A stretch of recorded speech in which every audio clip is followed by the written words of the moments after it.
नमस्कार दोस्तों, आप सबका मेरे इस YouTube चैनल पे बहुत-बहुत स्वागत है। अगर आपने अभी तक चैनल को सब्सक्राइब नहीं किया है, तो जल्दी से चैनल को सब्सक्राइब कर लीजिए। जो आर्य लोग थे, वह कबीलों में बटे हुए थे, ठीक है? वह कबीलों में बटे हुए थे और जो राजा था, उसका अधिकार किसी राज्य पर नहीं था, बल्कि वह पूरे जनसमूह का स्वामी माना जाता था उस समय में। और जो राजनीतिक फैक्टर्स हैं, इसके कुछ फैक्टर्स हैं, जो राजनीतिक फैक्टर्स हैं, इनकी कुछ इकाइयां हैं। जैसे सबसे पहले है परिवार।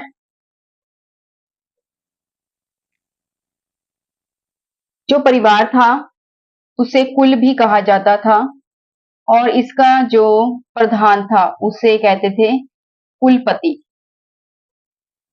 कुलपति। परिवार जो थी समाज की सबसे छोटी इकाई थी। अनेक परिवारों को मिलाकर जो है ग्राम का निर्माण होता था। ग्राम का अर्थ होता है गांव। इसका जो प्रधान था, उसे कहते थे ग्रामणी। ग्रामणी। अनेक ग्राम को मिलाकर जो है विश्व का निर्माण होता था और विश्व के प्रधान को विश्वपति कहते थे। अनेक विषयों को मिलाकर जो है जन का निर्माण होता था। अनेक अ, अनेक विश्व को मिलाकर जो है जन का निर्माण होता था और इसके प्रधान को कहते थे जनपति। इसी प्रकार से जो है राष्ट्र, देश अथवा राज्य को राष्ट्र कहा जाता था। ठीक है, तो जो परिवार था, अनेक परिवार जो था वो समाज की सबसे छोटी इकाई था और उसे कुल भी कहा जाता था। इसके प्रधान को कुलपति कहते थे। इसी प्रकार से बहुत सारे परिवारों को मिलाकर जो है ग्राम का निर्माण होता था, यानी कि गांव का निर्माण होता था और इसके जो प्रधान है उसको ग्रामणी कहते थे। अनेक जो है ग्राम को मिलाकर जो है विश्व का निर्माण होता था और इसके जो है प्रधान को विश्वपति कहते थे। इसी प्रकार से अनेक विश्वों को मिलाकर जन का निर्माण होता था और इसके प्रधान को जनपति कहते थे। और अनेक जो है जनों को मिलाकर जो है राष्ट्र का निर्माण होता था। सबसे बड़ी इकाई राष्ट्र थी, जिसे देश या फिर राज्य कहा जाता था। और जो आर्य समाज के लोग थे, वह कई जनों में विभक्त थे। जैसे कि इसी प्रकार से जो आर्य लोग थे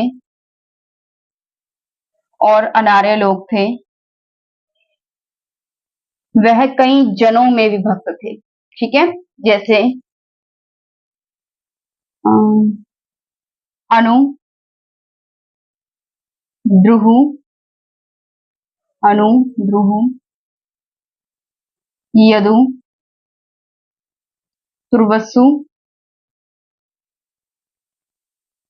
पुरु, अनिल, पकद, भलानस, शिव, विषाणिन।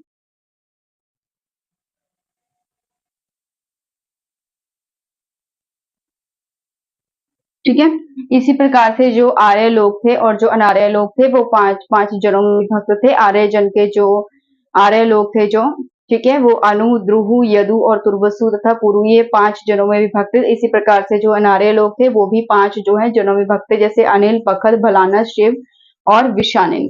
ठीक है, इसी प्रकार से अगर राजनीतिक व्यवस्था की बात करते हैं तो जो राजा का पद था वो वंशानुगत था और आनुवंशिक था। जो है राजा बड़े-बड़े भवनों में निवास करते थे और जब भी राज्यारोहण किया जाता था तो उस समय में जो है राज्याभिषेक की परंपरा प्रचलित थी। इसी के साथ ही ऋग्वैदिक काल में कबीलों पर जो है राज्य करने वाला राजा अब किसी क्षेत्र विशेष यानी किसी राज्य पे अधिकार करने लगा और वह जो राजा था, शतपथ ब्राह्मण में जो है राजा के निर्वाचन का भी जो है वर्णन किया गया है कि उस समय में जो राजा थे, चुनाव के द्वारा, निर्वाचन का अर्थ होता है चुनाव के द्वारा चुने जाते थे। जैसे इलेक्शंस होते हैं आजकल, हम किसी नेता को चुनते हैं, उसी प्रकार से जो है शतपथ ब्राह्मण में उल्लेख किया गया है कि उत्तर वैदिक काल में जो राजा थे, ठीक है, वो चुनाव के द्वारा यानी निर्वाचन के द्वारा चुने जाते थे। और अगर कोई और अत्याचारी शासक को जो जनता थी वो भी पद से हटा देती थी। ठीक है, इसके साथ ही जो है उस समय में जो राजा थे उन्होंने बहुत सारी उपाधियां धारण कर ली थी, जिनका वर्णन हम अब करते हैं। उत्तर वैदिक काल में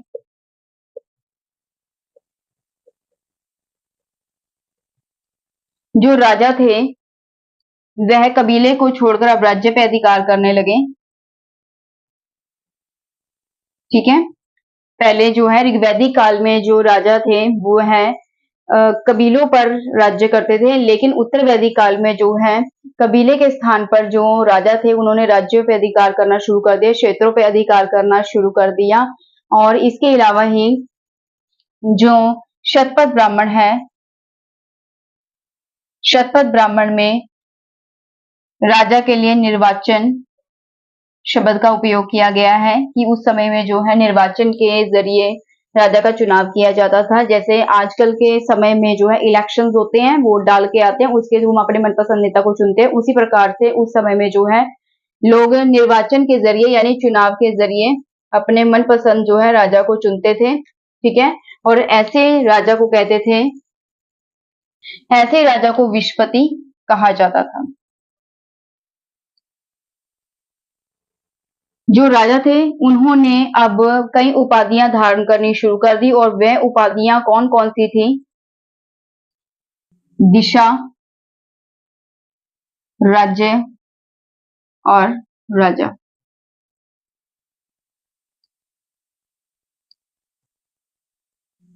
पूरब, पश्चिम,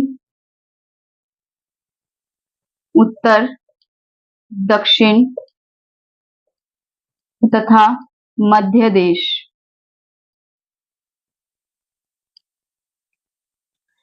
जो पूरब था यानी जो पूर्व दिशा थी उसमें कौन सा राज्य था? तो पूर्व दिशा में जो है साम्राज्य, साम्राज्य था, और जिसमें जो है सम्राट,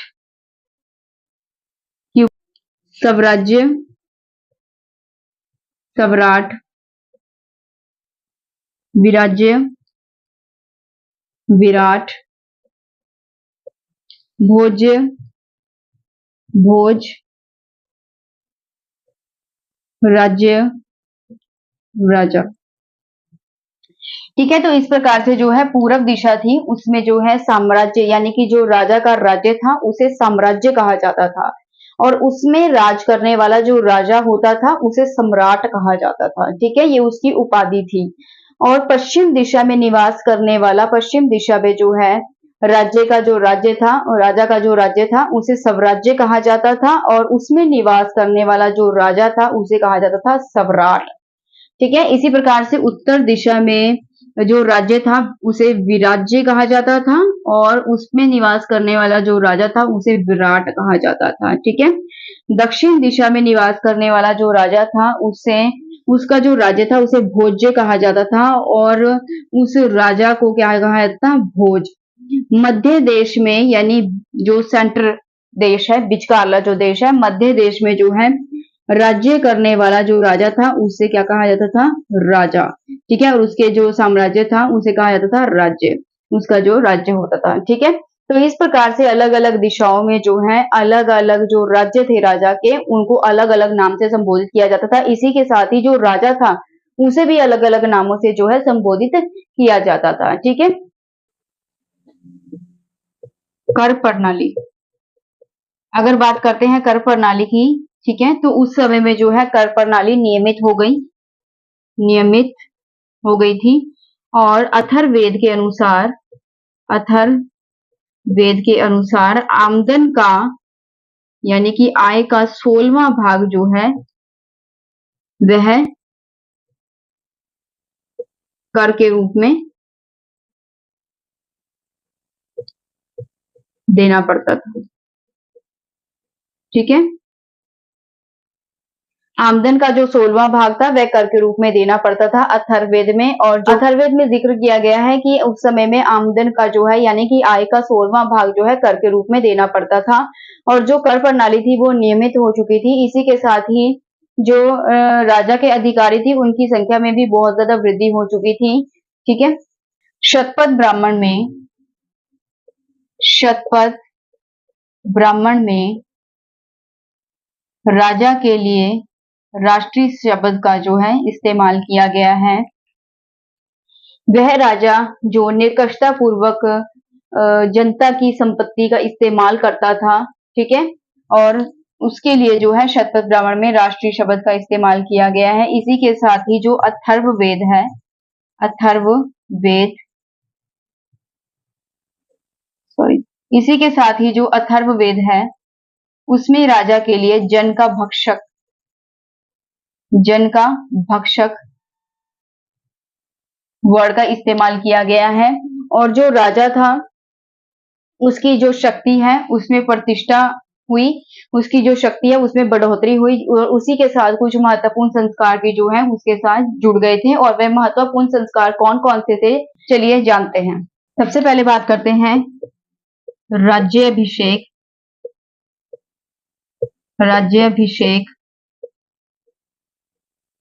तो जो राज्याभिषेक था ये सबसे महत्वपूर्ण संस्कार था और इस संस्कार के अकॉर्डिंग जो है इसका मुख्य मकसद क्या होता था इस संस्कार का कि राजा को परम शक्ति प्राप्त करना।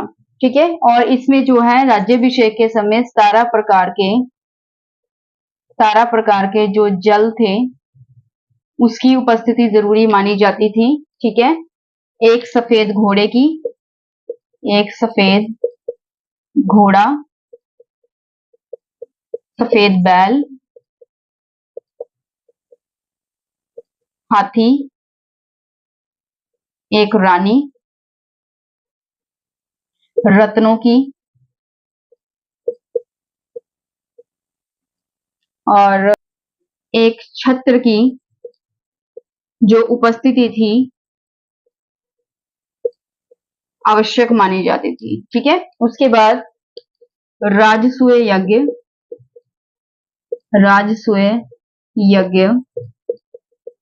इस यज्ञ के अकॉर्डिंग, इस संस्कार के अकॉर्डिंग क्या होता था कि इस संस्कार का सबसे महत्वपूर्ण जो है हिस्सा था पासे का खेल जिसमें राजा को विजयी बनाया जाता था। ठीक है। जो राजा होता था उसे उसमें जिताया जाता था और ये जो था पासे का खेल इस यज्ञ का सबसे महत्वपूर्ण हिस्सा होता था। ठीक है। और इसमें जो है वरुण देवता पार्थिव शरीर में प्रकट होते थे। ठीक है। अब बात करते हैं थर्ड जो संस्कार है अश्वमेध यज्ञ। इस यज्ञ के अनुसार अश्वमेध यज्ञ इस यज्ञ के अनुसार जो है इस यज्ञ का उद्देश्य होता था राज्य का विस्तार करना,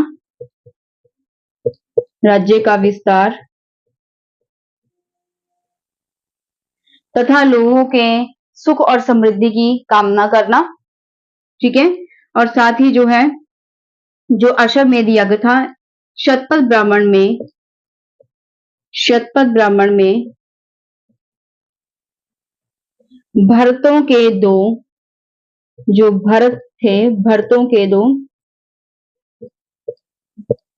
दो राजा जिन्होंने अश्वमेध यज्ञ किया था वर्णन किया गया है। और वो दो राजा कौन कौन से थे? शतानिक, सत्राजीत तथा भरत दोषयंती। ठीक है। अश्वमेध यज्ञ में जो है राजा के राज्य का विस्तार जो है उसके बारे में मंगल कामना की जाती थी और जो है इसी के साथ ही जो लोग हैं उनकी सुख और समृद्धि की मंगल कामना की जाती थी। शतपथ ब्राह्मण में जो है भरतों के दो राजा का उल्लेख मिलता है जिन्होंने अश्वमेध यज्ञ किया था और वो दो राजा कौन कौन से? शतानिक, सत्राजीत और भरत दोषयंती। ठीक है। और फोर्थ है पुरुषमेध यज्ञ। इस यज्ञ के अनुसार जो है इसमें नर बलि के संकेत मिलते हैं। नर बलि के संकेत मिलते हैं। ठीक है, यानी कि मनुष्य की बलि दी जाती थी उस समय में। ठीक है, इस यज्ञ में इस बात का संकेत मिलता है। वाजपेयी यज्ञ, वाजपेयी यज्ञ, वाजपेयी यज्ञ का मुख्य उद्देश्य होता था राजा को नव यौवन प्रदान करना, राजा को नव यौवन, राजा को नव यौवन, ठीक है, प्रदान करना। और इसका सबसे महत्वपूर्ण हिस्सा होता था रथ दौड़, जिसमें राजा को विजयी बनाया जाता था और इसे वैदिक काल का ओलंपिक भी माना गया है। ओलंपिक, इसमें 17 प्रकार के जो है रथों की चर्चा की गई है। ठीक है, जो वाजपेयी यज्ञ है इसमें राजा को नव यौवन प्रदान करने के लिए ये जो यज्ञ किया जाता था, ये रथ दौड़ जो है इस यज्ञ का महत्वपूर्ण हिस्सा होता था। जिस प्रकार से राजसूय यज्ञ में पासे का खेल जो है महत्वपूर्ण हिस्सा है, इसमें राजा को विजयी बनाया था, इसी प्रकार से जो वाजपेयी यज्ञ है इसमें भी राजा को जो है विजयी बनाया जाता था रथ दौड़ के अंदर, और इसे वैदिक युग का ओलंपिक कहा गया है और 17 प्रकार के रथों का भी इसमें जिक्र मिलता है। ठीक है, इसी के साथ ही जो है स्तोत्रमणि यज्ञ, स्तोत्रमणि यज्ञ, इसमें जो है सुरापान की चर्चा की गई है। ठीक है, इसमें सुरापान की चर्चा की गई है और सोम रस का वर्णन किया गया है। ठीक है, प्रशंसा में जो है ऋग्वेद है उसमें पूरा 9वां मंडल जो है उसमें वर्णन किया गया है सिर्फ सोमरस का। ठीक है, इसी प्रकार से जो स्तोत्रमणि यज्ञ है इसमें सुरापान किया जाता था, यानी सोमरस जो है पिया जाता था और इसमें सोमरस के बारे में चर्चा की गई है। ठीक है, इसी प्रकार से जो ये 6 संस्कार कंप्लीट होते हैं, ठीक है, जो कि राजनीतिक व्यवस्था से जुड़े हुए हैं। स्मृति ग्रंथ में विवाह के जो है 8 प्रकार का जिक्र मिलता है। ठीक है, यानी स्मृति ग्रंथ में बताया गया है कि उस समय में जो विवाह है 8 प्रकार के होते थे और वो कौन कौन से थे।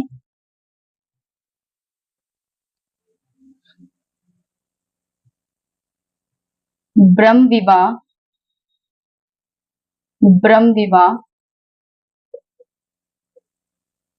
दैव विवाह,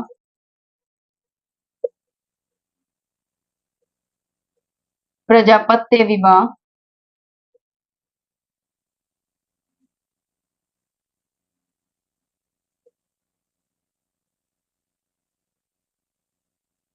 आर्ष विवाह,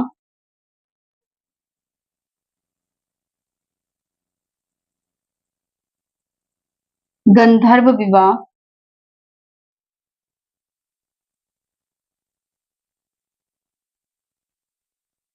राक्षस विवाह,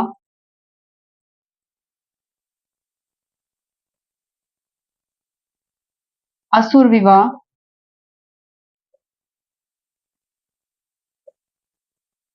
पिशाच विवाह। ठीक है, तो ये 4 टाइप्स हैं। इन 4 टाइप्स के विवाह का वर्णन किया गया है स्मृति ग्रंथ में। स्मृति ग्रंथ में बताया गया है कि 8 प्रकार के उस समय में विवाह होते थे। ब्रह्म विवाह, देव विवाह, प्रजापत्य विवाह, आर्ष विवाह, गंधर्व विवाह, राक्षस विवाह, असुर विवाह और पिशाच विवाह। ठीक है, तो अब हम इन्हें एक्सप्लेन करते हैं। पहले हम करते हैं ब्रह्म विवाह के बारे में बात। ब्रह्म विवाह, जो ब्रह्म विवाह था, इस विवाह के अनुसार जो है पिता था वह अपनी पुत्री के लिए सर्वोत्तम वर का चयन करता था और उसे अपनी सुसज्जित पुत्री जो है प्रदान करता था। ठीक है, ये सर्वोत्तम प्रकार था विवाह का और आज भी यही जो है विवाह जो है प्रचलन में है। ठीक है, और नंबर 2 पे है देव विवाह, सर्वोत्तम वर का चयन। ठीक है, उसके बाद है देव विवाह। देव विवाह के अनुसार क्या होता था कि जो पिता होता था वह अपनी पुत्री के लिए जो वर का चुनाव करने के लिए क्या करता था, वह एक यज्ञ का आयोजन करता था और पुरोहितों को, बहुत सारे पुरोहितों को उसमें आमंत्रण भेजता था, इनवाइट करता था और जो भी पुरोहित उस यज्ञ का जो है विधि पूर्वक अनुष्ठान कर देता था तो उसे ही जो है अपनी पुत्री को देता था, उसी के साथ ही अपनी पुत्री का विवाह करता था। ठीक है, यानी कि पुरोहितों को इनवाइट करता था वह, और जो पुरोहित विधि पूर्वक यज्ञ का अनुष्ठान करता था उसी के साथ ही वह मतलब अपनी पुत्री का विवाह कर देता था। ठीक है, नंबर 3 पे है प्रजापत्य विवाह।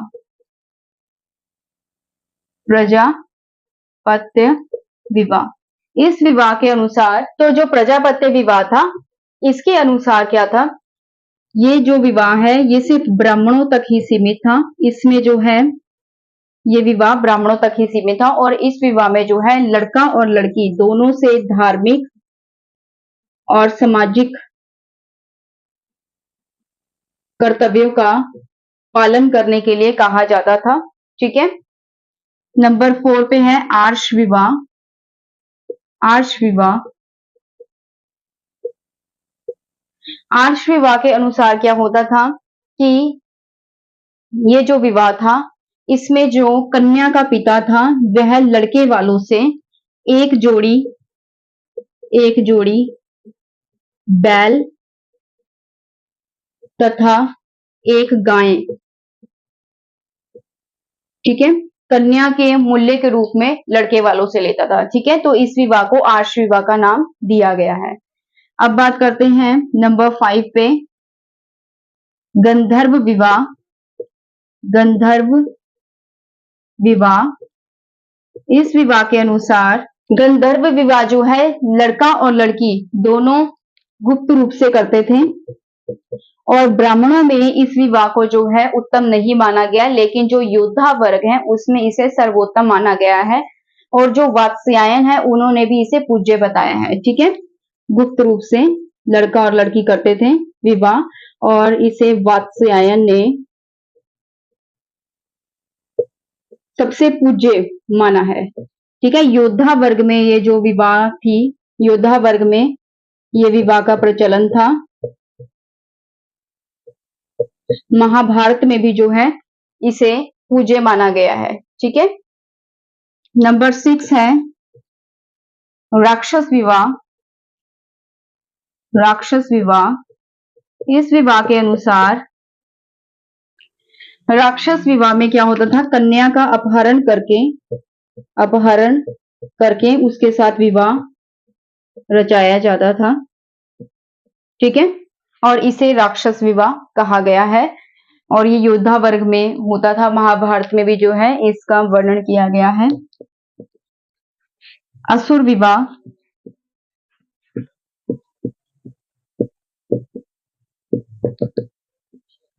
असुर विवाह, इस विवाह के अनुसार जो है कन्या का पिता धन लेकर लड़के वालों से, ठीक है, धन लेकर जो है कन्या से शादी करता था, तो यानी कि एक प्रकार से ये कन्या की बिक्री थी। उसके बाद है पिशाच विवाह। इस विवाह के अनुसार ये असल में जो पिशाच विवाह है असल में ये विवाह था ही नहीं, क्योंकि इसमें जो है बेहोशी की अवस्था में लड़की के साथ संभोग किया जाता था। ठीक है, तो इसे ही पिशाच विवाह का नाम दिया है।